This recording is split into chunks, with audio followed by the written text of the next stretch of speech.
Class 10th प्रश्नावली 6.3 प्रश्न छठा है। दी गई आकृति में यदि त्रिभुज ABE त्रिभुज सर्वांगसम है त्रिभुज ACD के, तो आपको दर्शाना है कि ADE और ABC समरूप हैं।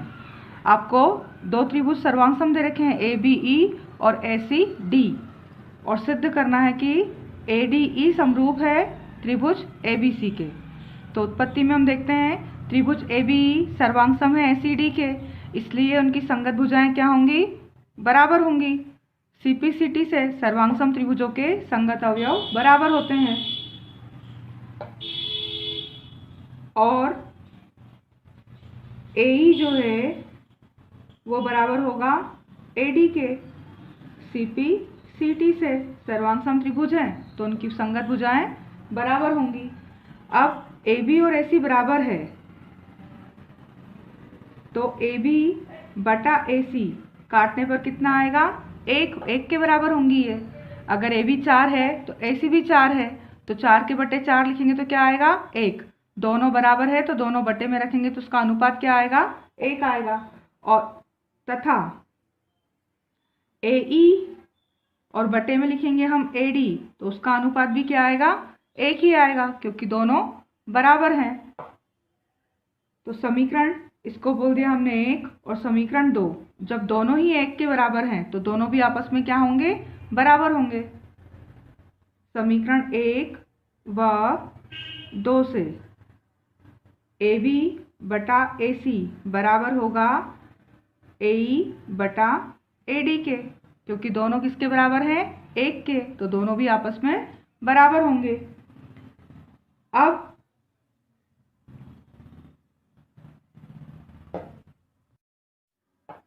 AB बटा AC बराबर AD बटा AE, तो अगर AD के बटे में हम AB लिख रहे हैं तो AE के बटे में AC लिख सकते हैं। तो AD बटा AB बराबर AE बटा AC के।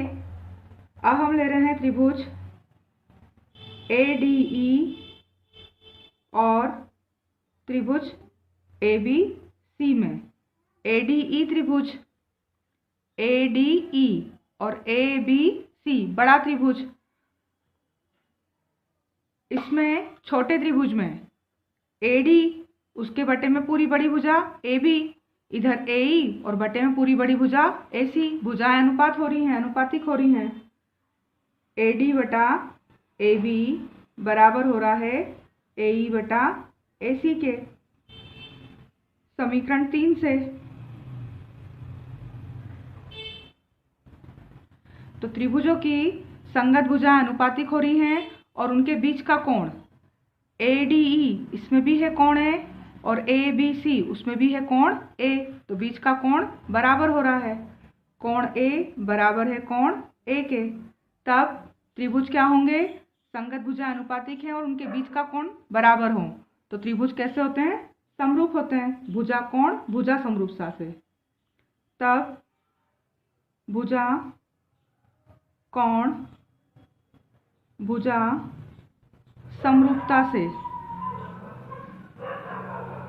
त्रिभुज ADE समरूप होगा त्रिभुज ABC के।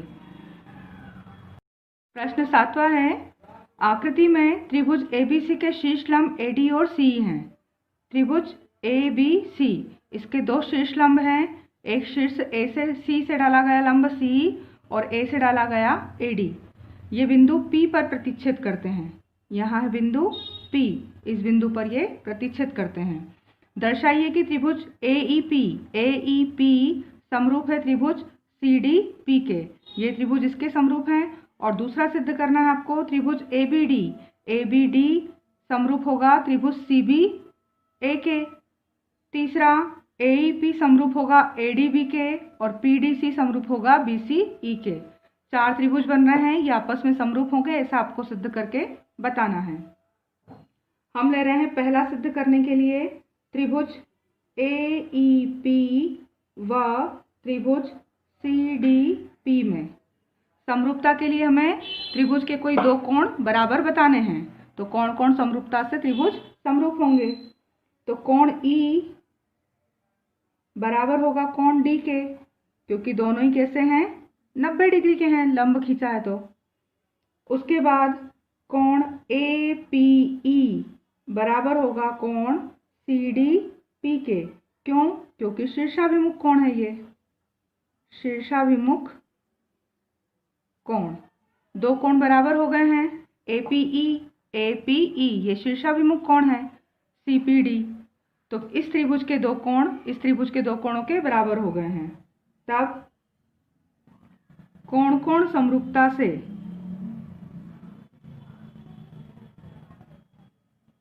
त्रिभुज AEP समरूप हो गया है त्रिभुज CDP के।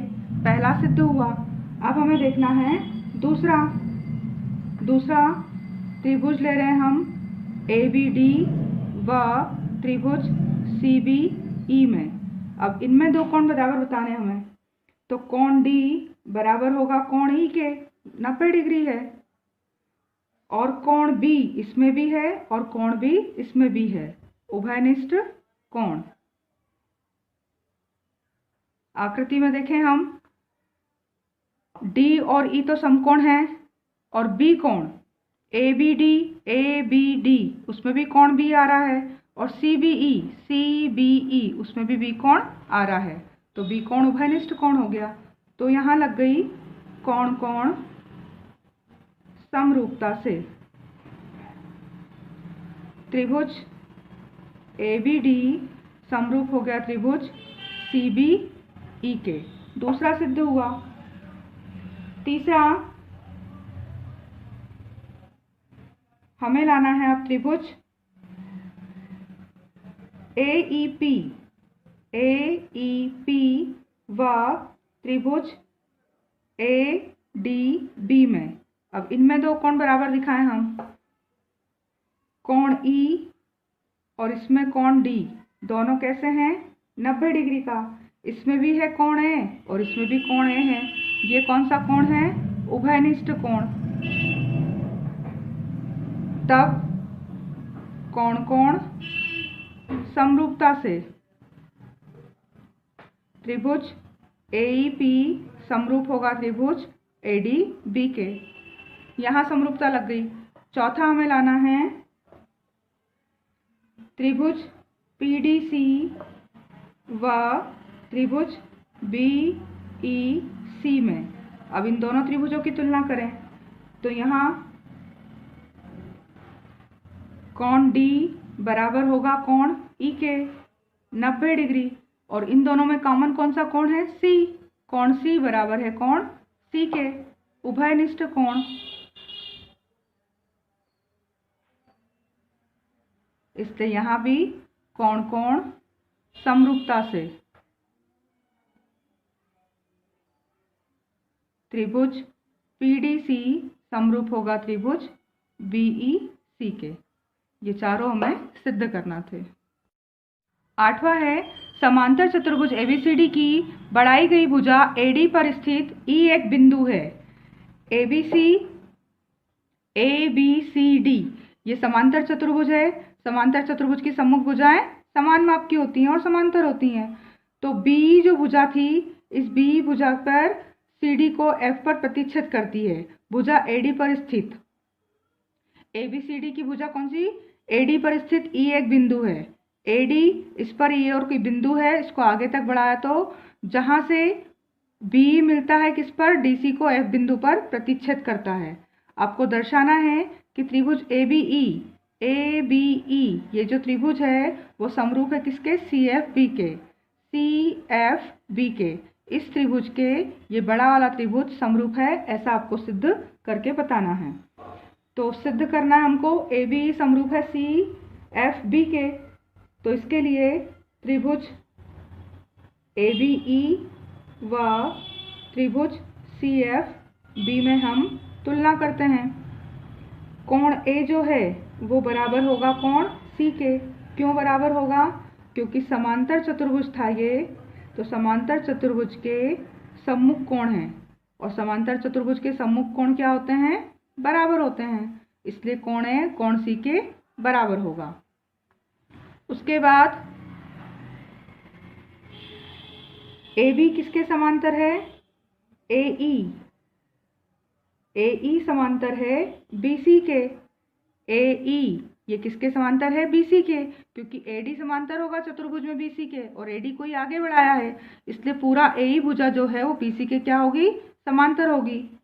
चूंकि AD समांतर होगी BC के, तो इसलिए AE भी समांतर होगी BC के, तथा BE क्या होगी उसकी? इस समांतर रेखाओं की BE क्या है? तिर्यक रेखा है, तथा BE तिर्यक रेखा है। तब क्या होता है? समांतर रेखाओं में तिर्यक रेखा के एकांतर कोण बराबर होते हैं। तब कोण AEB ये बराबर होगा कोण CBF के। क्यों कहलाएंगे ये? एकांतर कोण होंगे, एकांतर कोण बराबर होंगे। AEB ये वाला जो कोण है वो किसके बराबर होगा?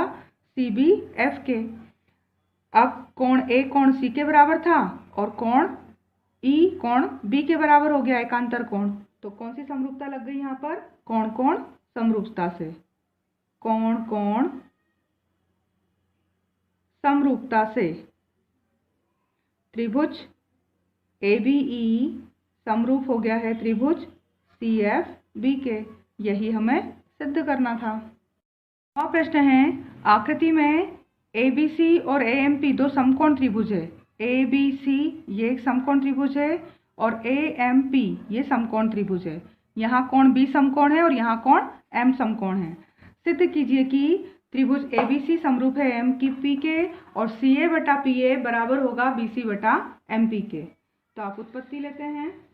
उत्पत्ति में पहला सिद्ध करना है हमको, त्रिभुज ABC व त्रिभुज AMP में इनको समरूप दर्शाना है। तो दो कोण बराबर बताए हम इसमें।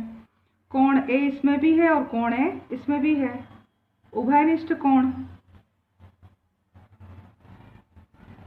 और ABC में कौन सा कोण समकोण है? B। और AMP में कोण M समकोण है 90 डिग्री का। तब कोण कोण समरूपता से त्रिभुज ABC समरूप होगा किसके? त्रिभुज AMP के। पहला सिद्ध हुआ। अब हमें दूसरा सिद्ध करना है।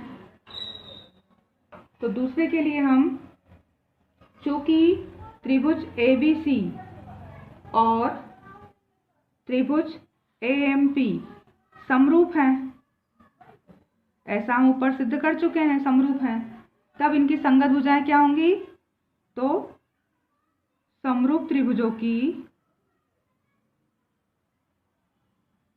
संगत भुजाएं अनुपातिक होती हैं। इसलिए समरूप त्रिभुज है तो इनकी भुजाएं हम अनुपात में लिख सकते हैं। AC बटा PA बराबर होगा BC बटा MP के।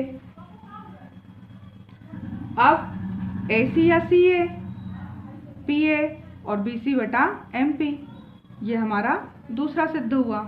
AC को CA लिख सकते हैं, क्योंकि यहाँ पर AC ना लिखकर क्या लिखा हुआ है? CA बटा PA और BC बटा MP। तो AC या CA बटा PA BC बटा MP समरूप त्रिभुज है। तो भुज। प्रश्न 10वां है, CD और GH क्रमशः कोण ACB और EGH के ऐसे समद्विभाजक हैं कि बिंदु O और H क्रमशः त्रिभुज ABC और त्रिभुज FEG की भुजाओं AB और FE पर स्थित हैं। यदि त्रिभुज ABC समरूप है FEG के, तो आपको सिद्ध करना है, पहला CD बटा GH बराबर है AC बटा FG के, दूसरा त्रिभुज DCB समरूप है HGE के, और तीसरा त्रिभुज DCA समरूप है त्रिभुज HGF के। आपको दिया है त्रिभुज ACB और EGE। अब इसके कोण ACB जो है ये कोण, और कोण FGE इसके समद्विभाजक कौन से हैं? CD। ये जो CD रेखा है वो इस कोण C के समान दो भागों में बांट रही है, और GH रेखा कोण G को समान दो भागों में बांट रही है। और ये AB पर है बिंदु D पर स्थित, और FE पर है H बिंदु। ये जो सी डी है वो ए बी पर मिलता है और जी एच ई एफ बिंदु पर भुजा पर मिलता है। दिया है आपको त्रिभुज ए सी बी और सी डी बी।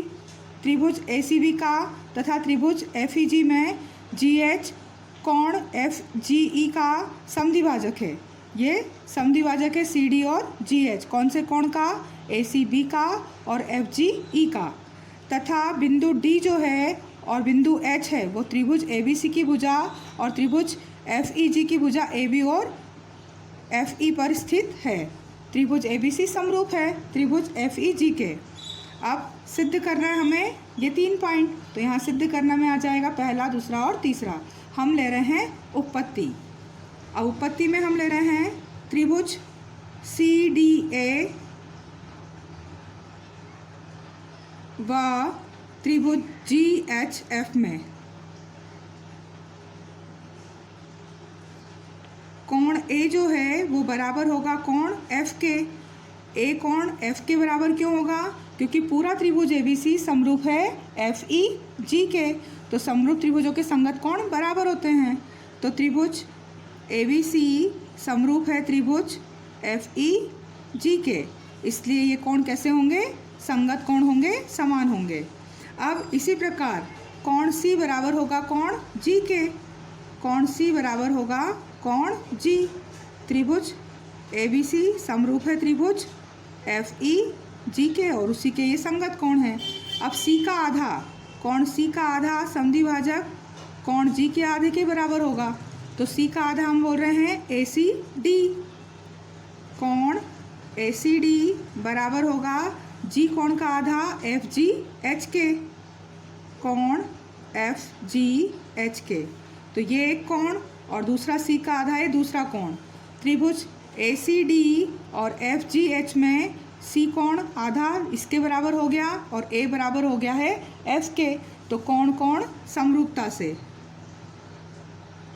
कोण कोण समरूपता से त्रिभुज सी डी ए समरूप होगा त्रिभुज जी एच एफ के, और समरूप होगा तो समरूप त्रिभुजों की संगत भुजाएं अनुपातिक होती हैं। इसलिए हम लिख सकते हैं कि इसकी सी डी भुजा तो बटे में क्या आएगी? जी एच भुजा। सी डी बटा जी एच, इस त्रिभुज की सी डी भुजा और इस त्रिभुज की जी एच भुजा। इधर अगर ए सी ले रहे हैं तो इधर लेंगे एफ जी, बराबर होगी एस सी बटा एफ जी के। ये पहला हमारा सिद्ध हुआ, यही हमें सिद्ध करना था। अब दूसरा सिद्ध करना है हमें त्रिभुज डी सी बी व त्रिभुज एच जी ई में। अब इसको समरूप सिद्ध करना है हमें। तो कोण डी सी बी, कोण डी सी बी, इसमें कोण बी और इसका कोण ई, ये क्या होंगे? समरूप त्रिभुजों के संगत कोण। कोण बी बराबर होगा कोण ई के। क्यों बराबर होगा? क्योंकि त्रिभुज ए बी सी समरूप है त्रिभुज एफ ई जी के। और फिर डी सी बी, तो वही कोण सी बराबर होगा कोण जी के। तो सी का आधा ये भी है समरूप त्रिभुजों के संगत कोण। अब कोण सी का आधा करें हम तो वो कोण जी के आधे के बराबर होगा। अब आधा कौन से साइड का लेना है? इस साइड का, बी सी डी। तो कोण बी सी डी बराबर होगा कोण ई जी एच के। तब कोण कोण समरूपता से त्रिभुज डी सी बी समरूप हो गया त्रिभुज एच जी ई के। ये दूसरा सिद्ध हो गया। सॉरी, तीसरा सिद्ध करना है हमें त्रिभुज डी सी ए व त्रिभुज एच जी एफ में। इसमें भी हम कौन कौन समरूपता लागू करेंगे?